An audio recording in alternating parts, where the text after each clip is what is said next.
আপনার কি মাসিকের সময় তীব্র পেটে ব্যথা হচ্ছে? এন্ডোমেট্রিওসিস নামে একটি রোগ আছে, যেই রোগে হচ্ছে মেয়েদের পিরিয়ডের সময় তীব্র পেটে ব্যথা হয়। এটির অন্যতম কারণ হচ্ছে যখন মেয়েদের পিরিয়ডটা হয়, সেটার কিছু ব্লাড হচ্ছে আপনার পিছন দিকে চলে যায়, ব্যাকফ্লো হয় এবং সেটি যে আপনার জরায়ুর আশেপাশে বিভিন্ন অর্গান, ফেলোপিয়ান টিউব, ওভারি সেগুলোতে গিয়ে জমা হয় এবং পিরিয়ডের সময় সেগুলোতে কন্ট্রাকশন হয়ে তীব্র ব্যথা হয়। এছাড়াও যখন পিরিয়ড হয় তখন মেয়েদের হচ্ছে আপনার প্রোস্টাগ্ল্যান্ডিন নামে একটি কেমিক্যালস রিলিজ হয়, যেটি হচ্ছে আপনার ইউটেরাসকে কন্ট্রাকশন করে এবং তীব্র ব্যথা বাড়ায়। সবার কিন্তু এই তীব্র ব্যথাটা হয় না। যাদের এন্ডোমেট্রিওসিস নামে রোগটি আছে তাদেরই কিন্তু এই ব্যথাটি হয়ে থাকে।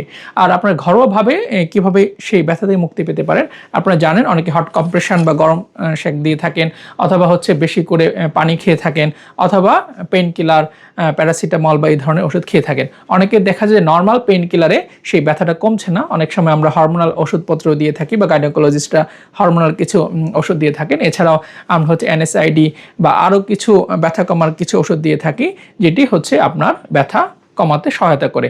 আর যাদের এন্ডোমেট্রিওসিস নামক রোগটি আছে, সেটি TVS বা ট্রান্সভ্যাজাইনাল সোনোগ্রাফি করে এটা ভালো বোঝা যায় যে আপনার এন্ডোমেট্রিওসিস আছে কিনা, অথবা এই এন্ডোমেট্রিওসিস কিন্তু ইনফার্টিলিটি বা বাচ্চা না হওয়ারও অন্যতম একটি কারণ।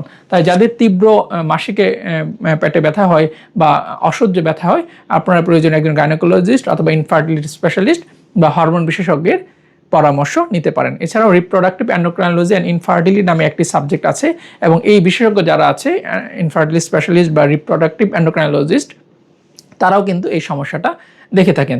তাই এই সমস্যা যাদের আছে আপনারা এই বিশেষজ্ঞের পরামর্শ নিতে পারেন। এ ধরনের আরও কোনো প্রশ্ন থাকলে আপনারা আমাদের কমেন্ট সেকশনে করতে পারেন, আমরা উত্তর দেওয়ার চেষ্টা করব। ধন্যবাদ।